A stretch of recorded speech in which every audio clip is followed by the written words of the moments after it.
Nous sommes une grande démocratie. Je vais camper le débat. Nous sommes une très grande démocratie. Je peux même dire que nous sommes la plus vieille démocratie du continent. Nous sommes la plus vieille démocratie du continent. Parce qu'au Sénégal, les gens ont commencé à voter avec la loi Le Dru-Rollin, 1848. Le Sénégal a participé aux États généraux. Et c'est pourquoi on parlait d'exception démocratique sénégalaise. Mais malheureusement, notre démocratie est en train de stagner. Parce que nous étions l'exception démocratique. Maintenant, la démocratie est devenue une banalité. Ismaël Madior a dit au-delà du 21 mars, il faut qu'il y ait une nouvelle page. Je suis d'accord. Au-delà du 20 mars, il faut qu'il y ait une nouvelle page. Mais il faut que ce soit la page économique. Moi, je dis toujours, nous avons une exception démocratique. Maintenant, notre ambition doit être d'être une exception économique. Et c'est pourquoi on stagne. On stagne parce qu'au Sénégal, il y a un débat perpétuel sur les institutions. Il y a un débat perpétuel sur la réforme des institutions. Une autre casquette que j'ai, c'est que je suis le président de l'association des anciens de l'ENA. Et c'est pourquoi moi je ne dirais pas oui, je ne dirais pas non, mais nous, ce qui nous intéresse, c'est l'état de droit. Et c'est l'état de droit. Et l'état de droit commence quand, dans un pays, il y a un consensus sur les institutions. Et c'est ça le premier pilier de l'état de droit. Et ça, le Sénégal ne l'a pas. Comme Ismaël a dit, pour le mandat, c'est passé de 4 ans à 5 ans, 7 ans. C'est cette valse perpétuelle-là. La politique est une affaire d'élite. Et c'est du gâchis que le pays de Senghor, l'avantage qu'on parle du Sénégal, c'est la qualité de la ressource humaine. Et c'est du gâchis que 90% du cerveau des Sénégalais les plus brillants soit consacré à la question électorale. Et j'ai toujours pensé que l'énergie, le temps qu'on déploie à la politique, si on l'avait déployé pour l'économie, le pays aurait émergé depuis très longtemps. Et c'est pourquoi je suis de ceux qui pensent que le 20 mars, le Sénégal doit exiger qu'on ouvre une nouvelle phase. Il y a eu la polémique des constitutionnels. Après le 20 mars, il faut qu'on ait la polémique des économistes. Et c'est ça, à mon avis, le problème fondamental du Sénégal. Autre problème, il ne faut pas que les gens... C'est ça la démocratie. Quand les gens estiment qu'au Sénégal, il y a trop de débats, il y a trop de bruit. Et c'est ça la démocratie. On dit dans une dictature, la seule vertu du citoyen, c'est le silence. Si vous traversez en Gambie, vous savez que vous êtes dans une dictature. Quand les Sénégalais voyagent pour aller en Casamance, ils bavardent, mais à la frontière, quand ils vont à Farafenni, tout le monde se tait. Donc c'est normal. Le bruit qu'on a là, c'est normal. Et puis, autre chose en démocratie que les Sénégalais doivent savoir, il y a que la démocratie est différente de la religion. Il n'y a que dans la religion où vous avez des vérités simples et définitives à des questions complexes. Si vous êtes musulman, ce sont les 5 piliers de l'islam. Mais vous ne pouvez pas faire comme les Sérères le pensent et n'osent pas le dire, que le 4e pilier, le ramadan, c'est difficile, il faut l'enlever. Mais ils ne le disent pas. Donc c'est ça la démocratie. Il n'y a pas de vérité définitive. Concrètement, ce qui se passe au Sénégal est somme toute normal. L'opposition est dans son rôle. L'opposition défend une vérité relative qui s'appelle le non. Le pouvoir défend une vérité relative qui s'appelle le oui. Maintenant, Macky Sall, qui a 65%, parle au nom du peuple. Cheikh Tidiane Gadio, qui a 1%, parle au nom du peuple. Les gens de Y'en a marre, qui n'ont pas de légitimité élective, parlent au nom du peuple. Mais lui, le peuple, il ne parle qu'une seule fois. Et c'est sans appel. Et c'est ça la démocratie sénégalaise que les gens ne comprennent pas. Vous avez vu l'histoire de Wade. Quand il a voulu faire du forcing, il y a eu beaucoup de passion. On a parlé du projet monarchique. Le peuple ne sait pas. Le peuple n'a pas fait de violence. Quand il a présenté Karim pour la première fois à la mairie du Point E, les gens lui ont dit on ne veut pas de projet monarchique. Il a fait semblant de ne pas comprendre. Et puis les gens ont attendu tranquillement les élections pour le congédier. Et donc c'est ça la démocratie. Il faut que les Sénégalais sachent dans quel pays ils vivent. Nous avons un bon système démocratique.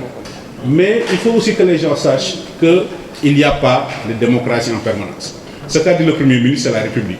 Il veut bien participer au débat sur la démocratie, mais la République l'appelle.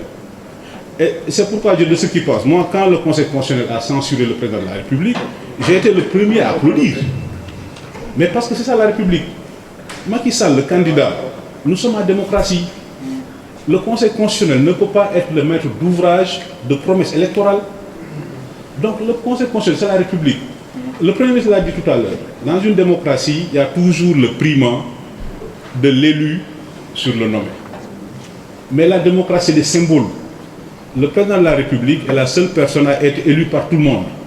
Mais imaginez une prestation de serment du président de la République.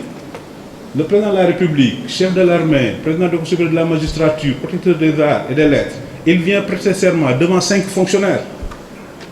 Il vient prêter serment devant 5 fonctionnaires, les membres du Conseil constitutionnel. Ils n'ont aucune légitimité démocratique. Et quand la Cour s'installe, le président se lève. Mais pourquoi le président défère au Conseil constitutionnel? Parce que le Conseil constitutionnel est le gardien des valeurs de la République. Le Conseil constitutionnel est le gardien des valeurs de la République.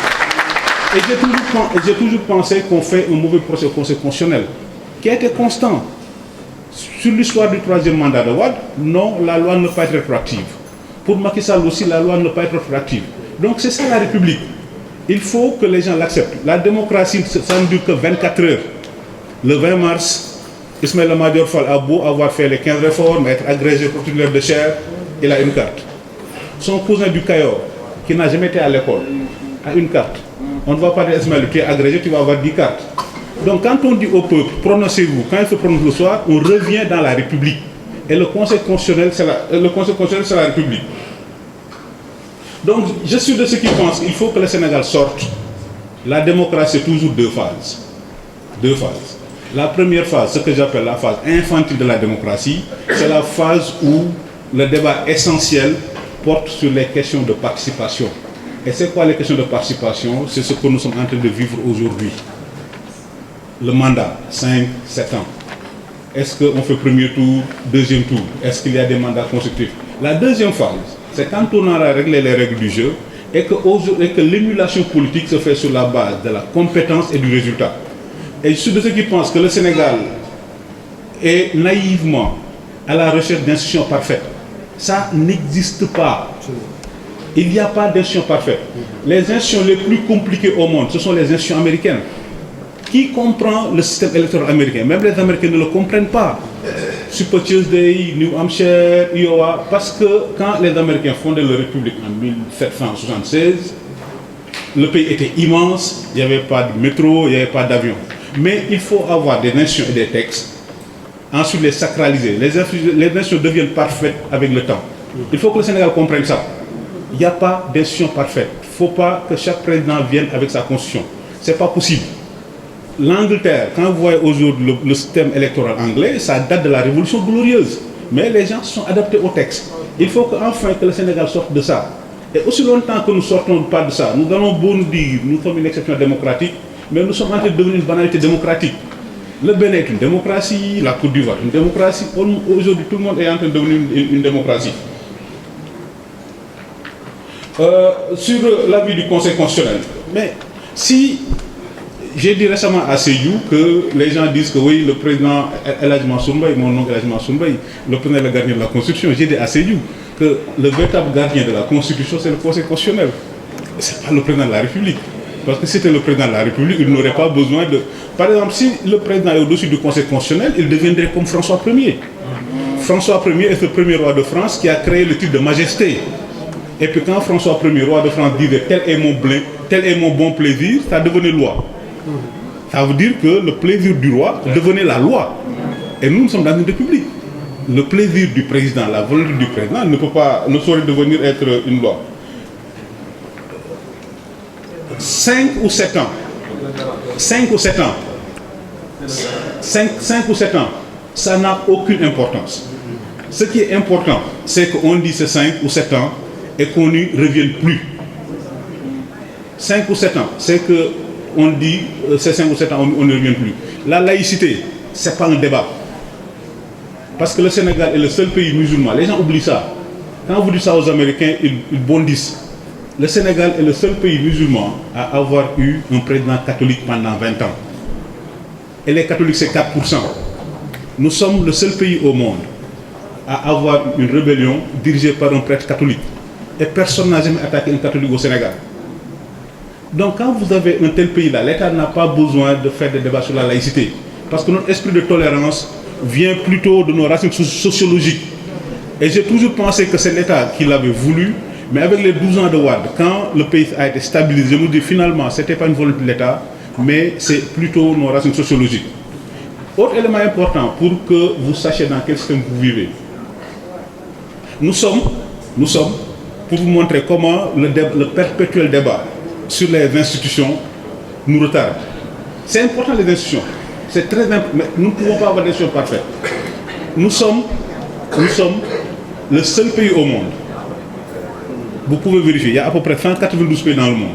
Nous sommes le seul pays au monde capable d'élire un président et de l'installer une semaine après. Abdoulaye Wade élu le 19 mars, installé le 1er avril. Macky Sall élu le 25 mars, installé le 1er avril. Et le pays a fonctionné normalement. Il n'y a pas eu de rupture, il n'y a pas eu de guerre civile, il n'y a eu rien.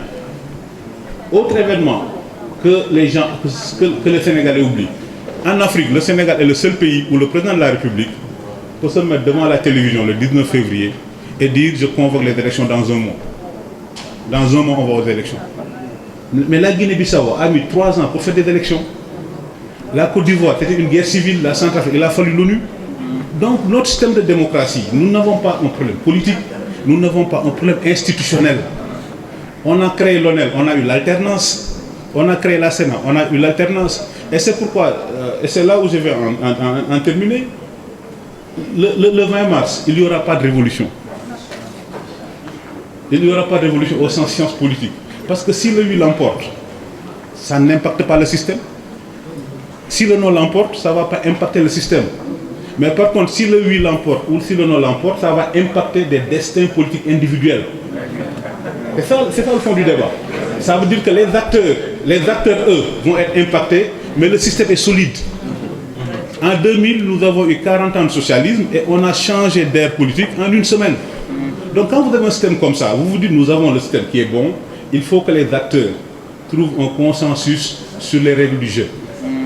Et quand vous avez un consensus sur les règles du jeu, et je ne suis pas de ceux qui pensent qu'il faut... Le consensus ne se fait pas dans les textes. L'Angleterre, qui est considérée comme la plus grande démocratie au monde, n'a pas de constitution. Mais les Anglais estiment que la politique, c'est une affaire de gentleman. Rien n'est écrit, mais tout le monde connaît les règles du jeu. Si vous ne le sacralisez pas, demain, quelqu'un d'autre peut revenir et essayer de changer les règles du jeu. Ce qui fait qu'on a l'impression que nous sommes dans un perpétuel recommencement. Regardez ce qui se passe. Il y a des gens qui agitent déjà cette histoire du 3e mandat. Et moi, c'est ce que j'appelle les rentiers de la tension. Et c'est ça notre démocratie. J'ai un ami qui me disait, oui, la question du 3e mandat. Je lui dis, mes chers amis, la question du 3e mandat ne se pose pas. Le référendum du Sénégal n'est pas comme le référendum de Sassou Nguesso. Macky Sall n'est pas sûr de gagner le 20 mars. Et je dis, c'est ça la différence. Ça veut dire que dans une grande démocratie comme le Sénégal, le président va aux élections sans être sûr de gagner.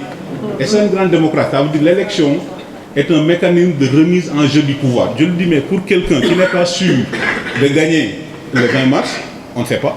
Parce que la démocratie est une confrontation de deux opinions. Nous avons quelques jours et on ne sait pas encore dans quel camp l'opinion va se situer. Je le dis, quand quelqu'un a des préoccupations pour gagner le 20 mars, il n'a pas de préoccupation fondamentale pour un 3e mandat. Et même s'il en avait envie, la jurisprudence Wade a réglé le problème. Quand Wade a fait du forcing juridique, le peuple l'a réglé pacifiquement. Il y a un grand penseur allemand que j'aime bien, Fichte, qui dit être ce n'est rien, devenir c'est tout. Être ce n'est rien, devenir c'est tout. Et regardez le discours, quand John Kennedy, président des États-Unis, est venu ici, il a dit, oui, Sénégal, vous êtes une grande démocratie. Les gens ont applaudi. Après, son successeur est venu, il a dit, oui, vous êtes une grande démocratie. Mais quand Obama a dit Sénégal, vous êtes une grande démocratie, mais quand les gens se glorifient, c'est une insulte. C'est une insulte. C'est une insulte. Mais parce que quand les Américains, c'est quoi la démocratie? C'est de régler pacifiquement les questions politiques. Quand les Américains faisaient leur guerre de sécession entre 1860 et 1865, il y avait des alternances politiques à Saint-Louis. Donc quand les Américains faisaient la guerre pour savoir comment organiser des élections, comment se succéder, est-ce que Lincoln va être élu ou pas, ils ont fait une guerre de 4 ans, la guerre de sécession. Il y avait déjà des alternances. Donc quand le président américain vient nous dire que depuis 40 ans vous êtes une démocratie, pour moi ça n'avance pas. Il faut que maintenant que les gens nous disent que vous avez une grande démocratie, maintenant vous devenez une grande économie. Les nations fonctionnent comme ça. Moi, là où j'attends Macky Sall, c'est plutôt sur l'émergence, la croissance. Est-ce qu'il va être capable de faire du Sénégal le premier pays émergent? Moi, c'est sur là que j'attends. Mais en termes de démocratie, en termes d'avancée, je pense que notre système est suffisamment bon. Il peut l'améliorer, mais là où on attend, c'est un peu sur la question économique. Un pays fonctionne comme ça, et c'est là où je vais en terminer. Léopold Sédar Senghor a eu beaucoup de mérite. Il a fait de ce pays une nation. Quand vous allez au Burundi, au Rwanda, vous vous rendez compte du génie de Senghor. Aujourd'hui, Sérère, Toukouleur, catholique, Wolof, tout ça, il n'y a pas de débat. Même si en 2012, il y a des gens qui ont voulu jouer avec le feu en parlant de candidats des polars, de vote ethnique, mais le peuple n'a pas suivi. Donc ça, c'est Senghor. Senghor a réussi à faire du Sénégal la seule société africaine détribalisée. Ici, il n'y a pas de tribu. Quand vous vous présentez, on ne vous dit pas, oui, mais vous êtes de quelle tribu? Quand vous allez au Burundi, en Côte d'Ivoire, la première question qu'on vous dit, ouais, vous êtes de quelle région, vous êtes de quelle tribu? Senghor a beaucoup de mérite. Senghor a fait la nation. Diouf a renforcé l'État. Diouf a renforcé l'État. Abdoulaye Wade a posé les jalons de l'émergence. Et c'est ça un pays, c'est comme un mur. Je ne sais pas s'il y a des mélomanes, c'est comme la chanson de Pink Floyd. Another brick to the wall. Ça a dit chaque président doit mettre une pierre. Donc Senghor a fait la nation, Diouf n'a fait que l'État. Pendant les 20 ans de Diouf ont été 20 ans très ennuyeux. Diouf n'a fait que l'État. État. Wade a commencé à poser les jalons de l'émergence. Et là où on attend Macky et les autres générations, c'est sur ça. Est-ce que ce pays qui a été une exception démocratique pendant des années, est-ce que ce pays va être une exception économique? Je suis d'accord avec Madior que quand même 39 modifications constitutionnelles, c'est excessif. C'est excessif. La Constitution américaine est une vieille dame de 2 siècles. Et elle est encore très jeune. Elle régit encore un système qui fonctionne parfaitement. L'autre aspect, je voudrais en terminer, il faut aussi qu'on soit décomplexé. Les confréries, ça ne fait pas des règles du jeu. J'ai un de mes profs à Sciences Po qui s'appelle Christophe Jaffrelot, qui a écrit un excellent livre, Démocratie d'ailleurs. Sa thèse centrale fait que les règles de la démocratie sont universelles, mais l'application est toujours locale. L'Inde est très démocratique avec ses castes. Donc le Sénégal peut être très bien démocratique avec son système confrérique. Donc ce sont les règles du jeu, il faut que les gens acceptent. Je souhaiterais vivement que le oui l'emporte ou que le non l'emporte, ce n'est pas important. Ce qui est important, c'est qu'à partir du 21 mars,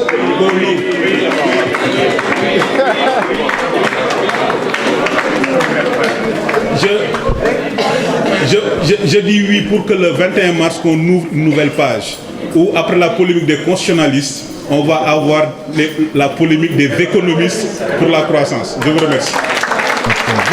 Site d'information exclusive numéro 1, www.lerel.net. Un nouveau look de lerel.net, une valeur sûre du journalisme en ligne, 12 journalistes, des reporters sur le terrain, dont des anciens éléments, des renseignements généraux pour les investigations, des enquêtes fouillées, des reportages choc et une rubrique People riche en infos, sans oublier la web TV.